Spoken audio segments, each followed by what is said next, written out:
이 직분직은 원래요. 이 직이라는 게 옛날 이게 창과자인데 원래 고대에는 창에다가 이렇게 깃발을 달아가지고 이 사람은 어느 직분이다 이런 것을 그러니까 또 나타내기도 하고 일가에서는 또 장사를 하는 사람들이 이 부분에 나뭇가지에다가 나는 뭐 솥을 팝니다. 나는 밥그릇을 팝니다. 이렇게 해가지고 깃발로 해서 장사하는 것을 표시를 했던 거예요. 그래서 이게 사람이 이렇게 신자, 사람이 이제 이 신자, 그 몸신자 자기가 깃발을 들고서 우리는 뭘 팝니다. 그래서 이게 직분직이 되고 이게 직업이라는 직자가 된 거예요. 그래서 자기 분야의 직업, 직분. 그래서 이제 후대 오면서 이제 거기에 관한 직책을 이제 왕정시대 되니까 이제 직분이라는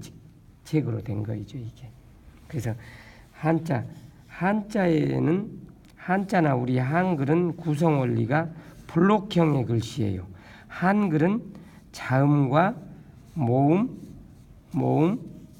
또 자음. 그래서 초성, 중성, 종성 이렇게 해가지고 블록형의 글씨인데 한자도 역시 마찬가지로 상에서부터 하로, 자에서부터 우변 이렇게 해가지고 블록형의 글씨예요. 근데 영어나 아라비아 숫자는 일렬로 나열된 구조예요.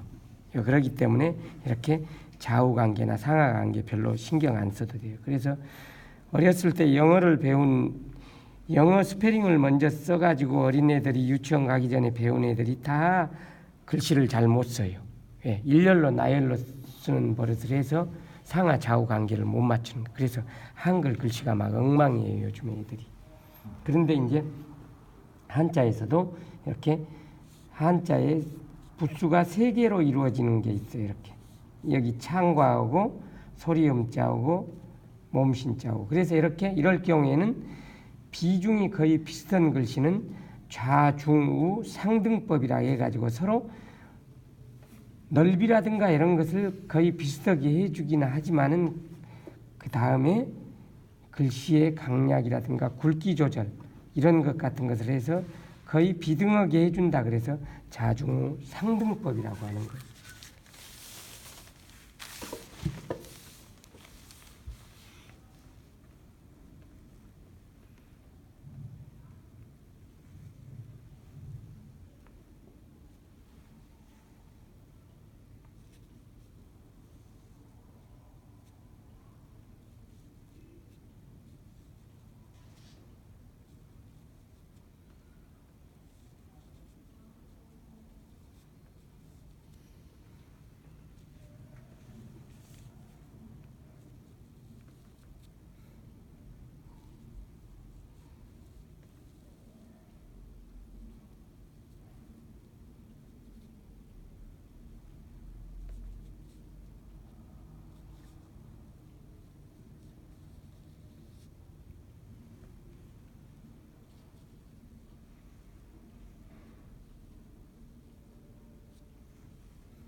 사리하다. 원래 이것만 하면 쏠사자거든요.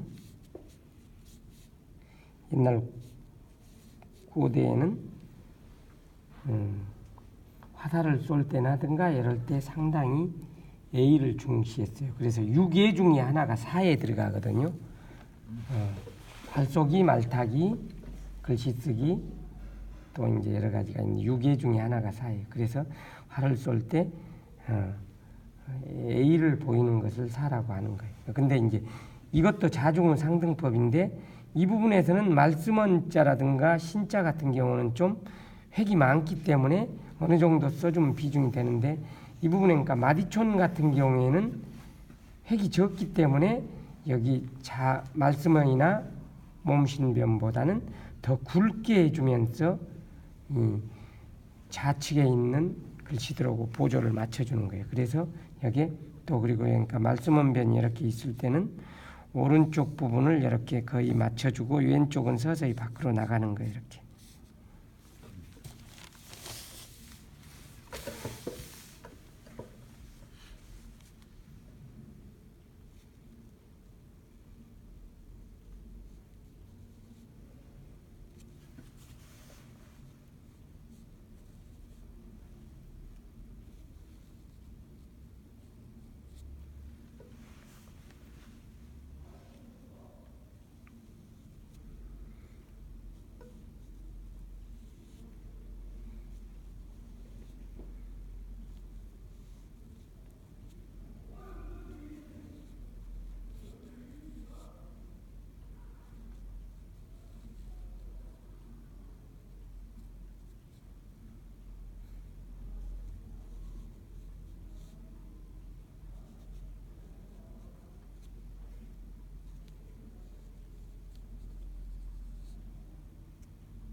이건 작을 미자인데 원래는 희미하다, 혼미하다 이런 뜻이에요.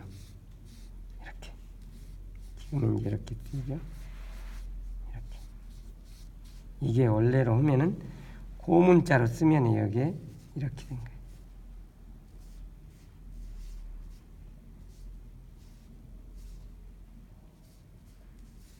거예요.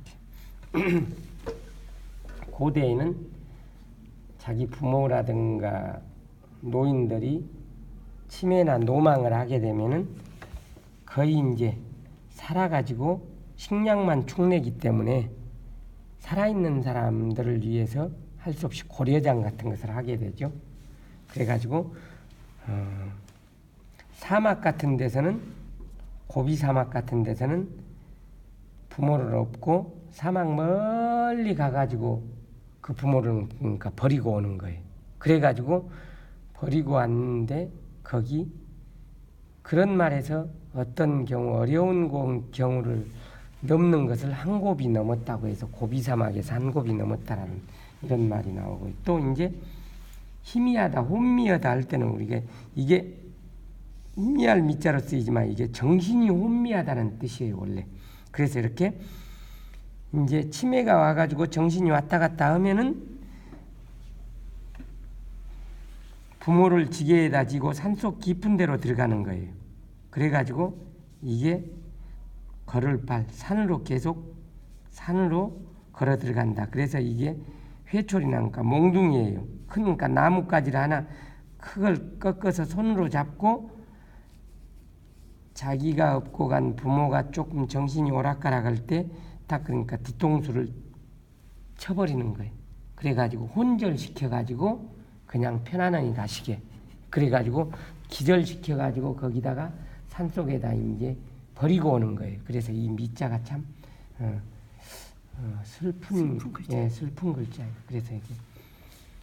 그런데 이제 요건 좌우측이 같지 않다. 그래서 자중부등법이라고 해가지고 이럴 경우에는 가운데가 획이 많고 중심을 잡아주기 때문에 왼쪽에 있는 글씨들은 가운데로 이렇게 붙이고 오른쪽에 있는 글씨들은 가운데로 붙이고 하는 약간 가운데로 기대주는 뜻.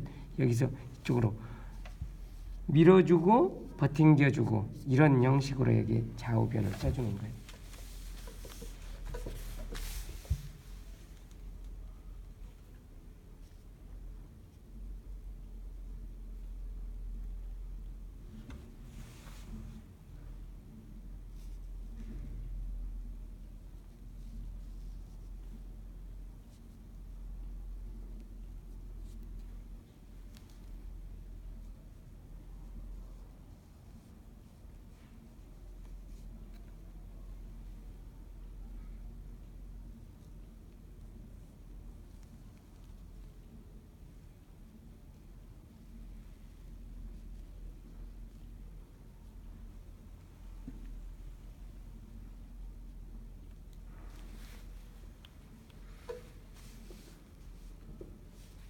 이게 승상법이라고 하는 건데 보통 이게 이 그럴 문자는 고대에는 이렇게 돼 있어요. 이렇게. 글이라 이게 사람인데 사람의 가슴에다 그러니까 문양을 집어넣는다 이렇게 가슴에다 일종의 자기 부족의 표시를 했던 것을 우리가 문이라고 보통 했다고 그래요. 근데 이제 또 이런 것보다는 제가 연구한 바로는 이 사람이 글을 읽으면은요 가슴속이 뱃속이 그러니까 목을 타고 가슴이 울리기 때문에 책을 읽으면은 다 가슴으로 들어간다는 거예요. 그래서 지식이나 모든 생각은 가슴에다 집어넣기 때문에 항상 선악도 마음으로 품어라. 지식도 마음을 가슴에다 뭔 실력을 많이 쌓아라. 그래가지고 이렇게 한번 앞가슴을 이렇게 손으로 잡고 하늘천 한번 해보세요. 그러면 입에서 이렇게 하늘천 읽으면은 여기 기도를 통해서 앞 가슴이 울려요. 이렇게. 그래서 글을 읽으면은 다 가슴 속으로 들어간다. 그래서 가슴을 이렇게 넓게 표현해서 이게 이렇게 표현했던 거예요. 이렇게. 그래서 이제 여기에다 또 그러니까 문자도 집어넣고 이렇게 심자도 이렇게 넣어놓고 해서 원래 이제 문이라고 하는데요. 이게 이제 의학의 발달에 의해서 글을 읽고 공부를 하면은 가슴 속으로 들어가지 않고 머릿속으로 들어간다. 뇌 속으로 들어간다. 이게 알려진 게 보통 한 200여 년 정도밖에 안 된다 하거든요. 산업혁명 이후에 이제 여러 가지 이제 과학기술이 발달되고 의료기술이 의학이 발달되고 그래서 뇌 속에 어떤 뇌로 들어가 가지고 그게 시냅스인가 뭔가 그쪽에 그러니까 저장된다. 그래 가지고 그 뒤로부터는 머리에 들어간다 해가지고 이제 머리를 잘 써라 이런 말이 이제 쓰이게 됐던 거. 근데 200년 이전까지의 고대 책 같은 것은 이런 데는 보면은 다 가슴에다 모든 실력을 다 담아라. 그래서 대나무를 그리는 데는 사군자 대나무를 치는 데는 가슴 마음속에 대나무가 이미 있어야 된다. 그래가지고 흉죽심증 흉죽 해가지고 가슴 속에 다 집어넣는 걸 표현했어요. 근데 이제 이 문자 같은 거 쓸 때는 여기서 여기불 해서 다시 이렇게 들어가서 다시 방필로 해서 뒤집어서 절을 해서 이렇게 붓을 수필을 해서 모아줘야 돼요.